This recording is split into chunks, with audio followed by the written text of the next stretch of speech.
Hello friends, welcome back to my channel. 26শে June 2024-এর কর্মসংস্কৃতি পত্রিকা থেকে রাজ্য কনস্টেবলের প্র্যাকটিস সেট অর্থাৎ ডাব্লিউপি মেনের যে প্র্যাকটিস সেট আছে সেই প্র্যাকটিস সেটের আমরা অঙ্কের সমাধান করব। এই প্র্যাকটিস সেটটা মিনি প্র্যাকটিস সেট অর্থাৎ 40টা কোশ্চেন আছে। সেই 40টা কোশ্চেনের মধ্যে 10টা কিন্তু অঙ্ক আছে। সেই 10টা অঙ্কের আমরা সমাধান করব। চলো আজকের ক্লাসটা শুরু করি। ফার্স্ট কোশ্চেন 18 নম্বর থেকে শুরু। 10 জন লোক একটি কাজ 15 দিনে করতে পারে, একই কাজ 15 জন মহিলা 12 দিনে করতে পারে। 10 জন লোক এবং 15 জন মহিলা একসঙ্গে কাজটি করে তাদের কতদিন সময় লাগবে? তাহলে প্রথমে আমাদের ম্যান আর মানে লোক আর মহিলার আমাদের ইফিসিয়েন্সি বের করতে হবে। তো কী করে বের করব? প্রথমে 10 জন লোক অর্থাৎ 10 জন ম্যান কত দিনে কাজটা করছে? 15 দিনে কাজটা করছে। ঠিক আছে, এটা ইকুয়াল টু কি? 15 জন মহিলা 15 জন ওম্যান কাজটা কত দিনে করছে? 12 দিনে করছে। এখান থেকে এবার এটা যদি কাটাকুটি করো তাহলে 15 কাটা যাবে, 2 দিয়ে কাটা দিলে 5, 2 দিয়ে কাটা দিলে 6। তাহলে এখানে man by woman equal to কত হবে? ওম্যানের সাথে 6 গুণ হয়ে আছে, তাহলে 6 ওপরে আর তলায় 5 হবে। তাহলে ম্যানের এফিসিয়েন্সি পেয়ে গেলাম 6 আর ওম্যানের এফিসিয়েন্সি পেয়ে গেলাম 5। এবার দুটোর মধ্যে যে কোনো একটার মান বসিয়ে নাও। তাহলে এই প্রথমটার আমরা মান বসাচ্ছি যে 10 ম্যান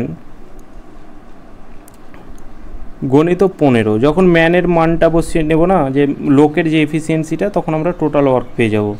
এটাই ইকুয়াল টু কি? এটা ইকুয়াল টু হচ্ছে 10 জন লোক অর্থাৎ 10 জন ম্যান কত দিনে?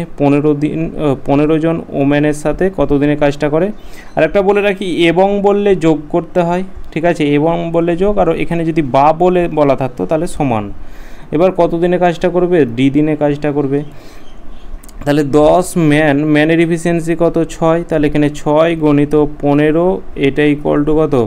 এটা ইকুয়াল টু হচ্ছে 10 ম্যানের এফিসিয়েন্সি হচ্ছে 6। তাহলে 6-এর সাথে 10 গুণ করলে কত হবে? 60। আর এদিকে হচ্ছে ওম্যানের এফিসিয়েন্সি কত? 5। তাহলে 5 15 75, 120 130 135 হচ্ছে। তাহলে এটাকে যোগ করলে কত হচ্ছে? 135 গণিত দিন।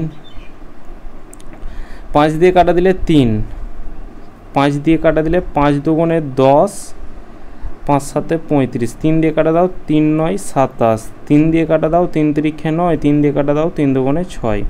তাহলে এদিকে হচ্ছে 20 ইকুয়াল টু হচ্ছে 3 গণিত দিন। তাহলে দিন ইকুয়াল টু কত হবে? তাহলে 20 3 গুণ হয়ে আছে, তাহলে তলায় 3টা চলে আসবে। 3 6 18 ভাগশেষ 2, তাহলে 6 পূর্ণ 3 2/3 দিনে কাজটা কিন্তু শেষ হবে। Option C.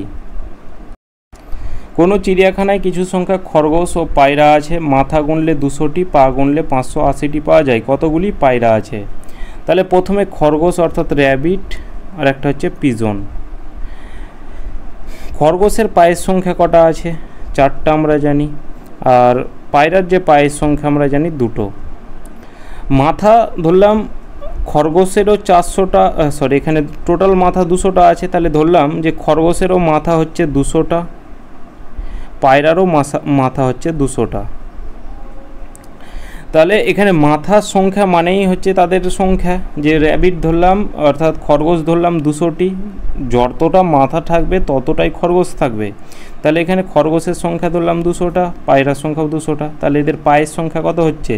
4টা করে 200টা প্রাণীর পা হচ্ছে 800টা খরগোশের পা, আর এই পায়রার হচ্ছে 400টা।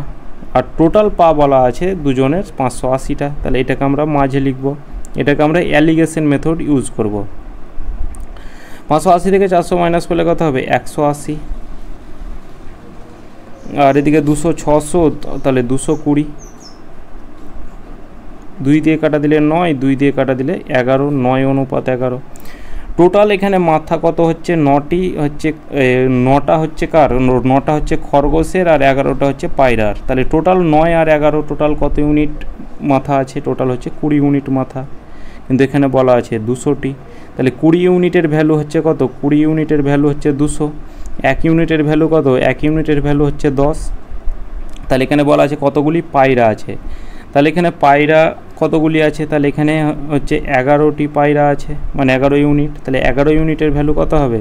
তাহলে 11 গণিত 10 সমান হচ্ছে 110টি কিন্তু পায়রা আছে। ঠিক আছে, 110টি, অপশান সি। কোনো দ্রব্যের মূল্য পর্যায়ক্রমে দুবার 10% বাড়ানো হলো, দুবার বাড়ানো হলো, তাহলে দ্রব্যটির শতকরা কত মূল্য বাড়ে? প্রথমে দ্রব্যটির মূল্য ধরলাম 100 ছিল, প্রথমে 10% বাড়লো, তাহলে কত হলো? 110 হলো। 110-এর আবার 10% বাড়লো, অর্থাৎ 110/100 হলো। ঠিক আছে, 0 0 কাটা দাও, 111 গণিত 11 হচ্ছে 121।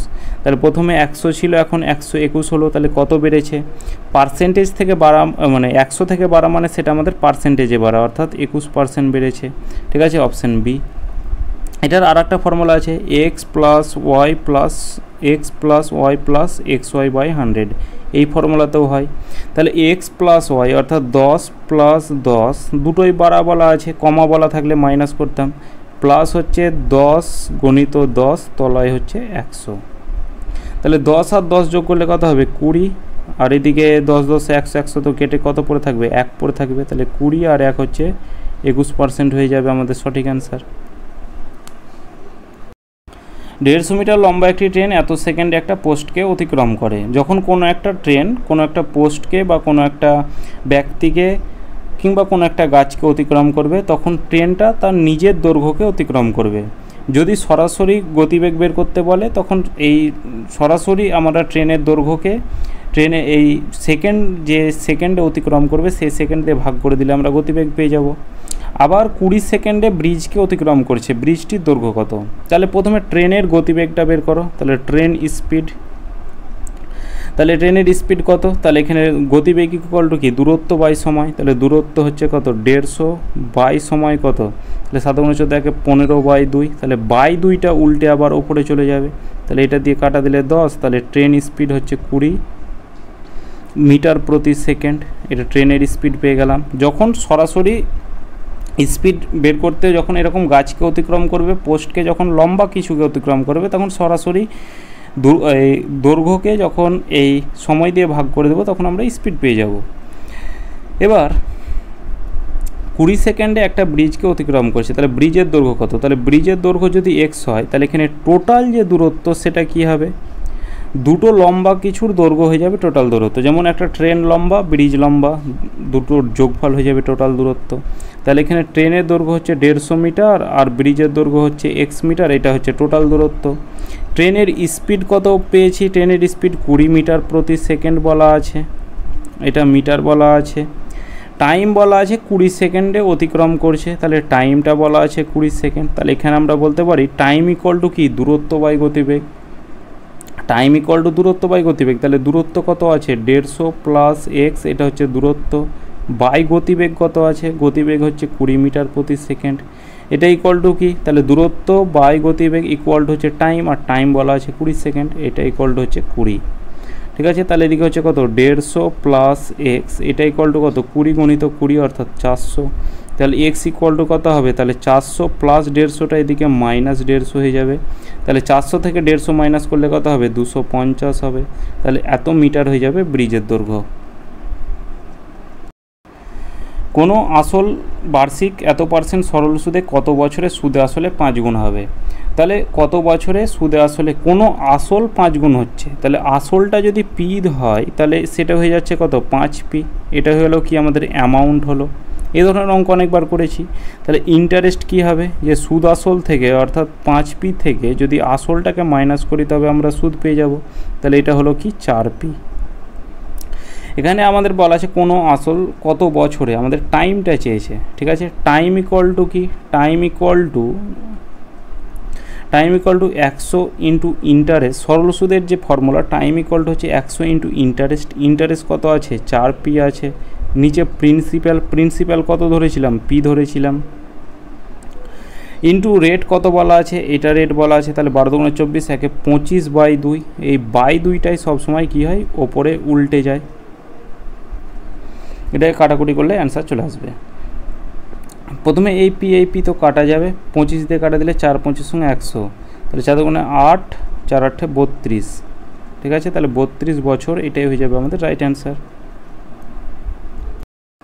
সীমার বয়স তার বাবার বয়সের 1/4 ভাগ এবং বোন রিমার বয়সের 2/3 অংশ, তাহলে সীমা রিমা ও তার বাবার বয়সের অনুপাত কত হবে?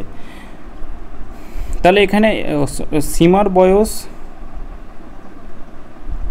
তাহলে এইভাবে লিখতে পারো যে সীমার বয়স সমান হচ্ছে তার বাবার বয়সের 1/4 অংশ। তাহলে তার বাবার বয়সের বলা আছে, তার বাবার বয়সের সাথে গুণ করা আছে, মানে গুণ চিহ্ন 1/4। এই 4টা কী হবে, কোনাকুনি গুণ হয়ে যাবে। তাহলে 4 সীমা ইকুয়াল টু হচ্ছে ফাদার। তাহলে এখানে সীমা বাই ফাদার এটা ইকুয়াল টু কত হবে, সীমার সাথে 4 গুণ হয়ে আছে, তাহলে 4টার নিচে ওপরে 1 কিছু নেই, মানে কারণ কোনাকুনি গুণ হয়। একই কনসেপ্ট আমরা এখানে ইউজ করব যে সীমার বয়স তার বোন রিমার বয়সের 2/3 অংশ। তাহলে সীমার বয়স সমান হচ্ছে তার বোন, অর্থাৎ তার বোন রিমার বয়সের, তাহলে রিমার বয়সের 2/3 অংশ। তাহলে 2/3টা এদিকে গুণ হয়ে যাবে। তাহলে সীমা বাই রিমা এটা ইকুয়াল টু কত হবে, তাহলে এই রিমার সাথে 2 গুণ হয়ে আছে, তাহলে 2 ওপরে তলায় 3। তাহলে এদিকে হচ্ছে S বাই আর এটা ইকুয়াল টু হচ্ছে 2/3। এদিকে দেখো S 1 আছে, এদিকে S 2 আছে, তাহলে এখানে এটাকে সমান করতে হবে। তাহলে 2 করতে গেলে এদিকে 2 দিয়ে গুণ করে দাও, এদিকে 2 দিয়ে গুণ করে দাও, আর এদিকে 1 দিয়ে গুণ করে দাও, এদিকে 1 দিয়ে গুণ করে দাও। তাহলে এখানে সীমার বয়স রিমার বয়স, এখানে বানানটা একটু ভুল আছে, ঠিক আছে। সীমার বয়স হবে যে সীমার বয়স এর অনুপাত চেয়েছে, যে সীমার বয়স অনুপাত রিমার বয়স অনুপাত তার বাবার বয়স। তাহলে সীমার বয়স কত, 2, রিমার বয়স কত, এদিকে হচ্ছে 3, তার বাবার বয়স কত, 4 দুগুণে 8। তাহলে 2:3:8, মানে অনুপাতের ক্ষেত্রে এরকম যেমন করেছিলে সেরকম, 2:3:8। কোন ক্ষুদ্রতম পূর্ণবর্গ সংখ্যা 6, 9, 12, 15 দ্বারা বিভাজ্য? পূর্ণবর্গ সংখ্যা তো সবই, কিন্তু ক্ষুদ্রতম চেয়েছে। তাহলে এখানে অপশানের মধ্যে ছোট পূর্ণবর্গ সংখ্যা কোনটা, এখানে আমরা দেখতে পাচ্ছি 900। এবার এই 900টাকে অপশান টেস্ট করব। 6 দ্বারা কি 900 ভাগ যায়? হ্যাঁ ভাগ যায়। 9 দ্বারা তো 900 ভাগ যায়। 12 দ্বারা দেখব, 12 দ্বারা ভাগ হতে গেলে কি করতে হবে, একবার 6 দ্বারা হতে হবে, একবার 2 দ্বারা হতে হবে। তো 6 দ্বারা তো ভাগ যায়, 2 দ্বারাও ভাগ যায়, যেহেতু শেষের সংখ্যা জোর আছে। 15 দ্বারা দেখো, 15 দ্বারা বিভাজ্যের নিয়ম কি, 5 দ্বারা হতে হবে, 3 দ্বারা হতে হবে। 5 দ্বারা তো যাবে, শেষে যেহেতু 0 আছে। 3 দ্বারা কি, এই 900 তো 3 দ্বারা ভাগ যায়, তাহলে 15 দ্বারাও ভাগ যাবে। তাহলে অপশান এ হয়ে যাবে সঠিক অ্যান্সার, যে ক্ষুদ্রতম পূর্ণবর্গ সংখ্যা এই 4টা সংখ্যা দিয়েই যেহেতু ভাগ যাচ্ছে, তাহলে অপশান এ হয়ে যাবে সঠিক অ্যান্সার। অমল, কমল, বিমল যৌথভাবে একটি ব্যবসা শুরু করে।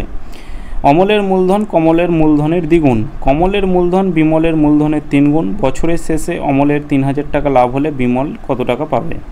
3 জন আছে, কে? অমল, কমল আর একটা হচ্ছে বিমল। অমলের মূলধন কমলের মূলধনের দ্বিগুণ। কমলের মূলধন যদি 1 হয় তাহলে অমলের মূলধন কত হবে? 2 হবে, ঠিক আছে। একই রকমভাবে কমলের যে মূলধনটা বিমলের মূলধনের 3 গুণ। বিমলের মূলধন যদি 1 হয় তাহলে কমলের মূলধন কত হবে? 3 হবে, 1:3, ঠিক আছে। তাহলে এখানে আমাদের কি করতে হবে, এখানে এই কমলের মূলধন 1 আছে, এখানে 3 আছে, তাহলে আমাদের এটাকে সমান করতে হবে। তাহলে এদিকে কি করতে হবে, এটাকে 3 করতে গেলে এদিকে 3 দিয়ে গুণ করতে হবে, এদিকেও 3 দিয়ে গুণ করতে হবে, আর এদিকে 1 দিয়ে গুণ করতে হবে, নিচে 1 দিয়ে গুণ করতে হবে, অনুপাতের ক্ষেত্রে চলে আসবে। তাহলে অমলের যে মূলধন সেটা হবে 6, কমলের মূলধন হচ্ছে 3 আর বিমলের যে মূলধন সেটা হচ্ছে 1। বছরের শেষে অমল 3000 টাকা লাভ পাচ্ছে। যখন এখানে বছর টোটাল, এখানে সবার টাকাটাই 12 মাসের জন্য খেটেছে, বছরে বলা আছে। যখন এরকম বলা থাকবে, যখন পুরো 3 মাসের জন্য খেটেছে কি বা 4 মাসের জন্য খেটেছে এরকম বলা না থাকবে, যেটা আমাদের এই প্রফিটের রেশিও, অর্থাৎ যেটা আমাদের মূলধনের রেশিও, ইনভেস্টের রেশিও, সেটাই হয়ে যাবে আমাদের কি প্রফিটের রেশিও, যখন টাইম বলা না থাকবে নির্দিষ্ট। কারণ প্রতিটাই বছরের শেষে যেহেতু বলা আছে, মানে এর 12 মাসের জন্য খেটেছে, এরও 12 মাস, এরও 12 মাস, অনুপাতের ক্ষেত্রে 3টে 12 তো কাটাই যাবে। তাহলে প্রফিটের রেশিও হয়ে যাবে কি 6:3:1। এবার এখানে অমলের টাকা হচ্ছে 3000 টাকা লাভ পাচ্ছে, কিন্তু এখানে আমরা দেখছি 6 ইউনিট লাভ পেল। তাহলে এখানে অমল কত পাচ্ছে? 6 ইউনিট, কিন্তু ওখানে বলা আছে কত? 3000 টাকা। তাহলে 1 ইউনিটের ভ্যালু কত? 5 6 30, অর্থাৎ 500 টাকা। তাহলে বিমল কত টাকা লাভ পাবে? এখানে গত নয়, কত লাভ পাবে। তাহলে বিমলের কত টাকা লাভ পাচ্ছে? 1 ইউনিট, তাহলে 1 ইউনিটের ভ্যালু 500ই পেলাম। তাহলে বিমলের কত লাভ হবে? 500 টাকা লাভ হবে। এখানে যদি কমলের চাইতো তাহলে কত হতো? তাহলে 1 ইউনিটের ভ্যালু 500 হলে 3 ইউনিটের ভ্যালু 1500 হতো। তাহলে এটা কে পেতো? এটা পেতো কমল। তো এখানে আমাদের যেহেতু বিমল চেয়েছে তাহলে 500 টাকা লাভ পাবে, অপশান ডি। একটি ট্রেন 60 কিলোমিটার গতিতে কলকাতা থেকে আসানসোল গেল, আবার আসানসোল থেকে কলকাতা ফিরেছে 40 কিলোমিটার প্রতি ঘন্টা বেগে। উভয় যাত্রার গড় গতিবেগ কত? তাহলে যখন ডিস্ট্যান্স একই থাকে, যেমন কলকাতা থেকে সে আসানসোল গেল, আবার আসানসোল থেকে কলকাতা এলো, মানে একই দূরত্ব আছে। একই দূরত্ব হলে আমাদের যে গড় গতিবেগের ফর্মুলা সেটা হচ্ছে 2xy বাই হচ্ছে x plus y. 2 into x, এক্সের ভ্যালু হচ্ছে 60, ওয়াইয়ের ভ্যালু হচ্ছে কত? 40, আর তলায় যোগ অর্থাৎ 100। তাহলে এদিকে দুটো শূন্য, এদিকে দুটো শূন্য তো কাটা যাবে। 6 দুগুণে 12, 4 12 48, 48 কিলোমিটার প্রতি ঘন্টা। এটাই হয়ে যাবে আমাদের রাইট অ্যান্সার। একটি নৌকা স্রোতের অনুকূলে 3 ঘন্টায় 24 মাইল, স্রোতের প্রতিকূলে 5 ঘন্টায় 20 মাইল যায়, স্রোতের বেগ নির্ণয় করো। তাহলে অনুকূলে যে তার গতিবেগ সেটা কত হবে? তাহলে গতিবেগ ইকুয়াল টু কি? দূরত্ব বাই সময়। দূরত্ব হচ্ছে 24 মাইল যাচ্ছে, আর সময় হচ্ছে 3 ঘন্টা। 3 8 24, 8 মাইল প্রতি ঘন্টা। প্রতিকূলে গতিবেগ কত? 20 মাইল, আর এদিকে হচ্ছে 5 ঘন্টা। তাহলে এদিকে 4 5 20, অর্থাৎ 4 মাইল প্রতি ঘন্টা। তাহলে এখানে স্রোতের বেগ চেয়েছে, দুটো হয়, একটা স্রোতের বেগ আর একটা হচ্ছে বোট অর্থাৎ নৌকার বেগ। তাহলে স্রোতের বেগের ফর্মুলা কি? অনুকূল মাইনাস প্রতিকূল বাই 2। আর যদি বোট স্পিড চাইতো যে নৌকার গতিবেগ, তাহলে অনুকূল প্লাস প্রতিকূল বাই 2, এই দুটোই হয়। তাহলে অনুকূল মাইনাস প্রতিকূল কত? 8 মাইনাস 4, 8 মাইনাস 4 বাই 2। তাহলে এদিকে কত হচ্ছে? 4 বাই 2 সমান হচ্ছে 2 মাইল প্রতি ঘন্টা। তাহলে স্রোতের বেগ হচ্ছে 2 মাইল প্রতি ঘন্টা, অপশান এ।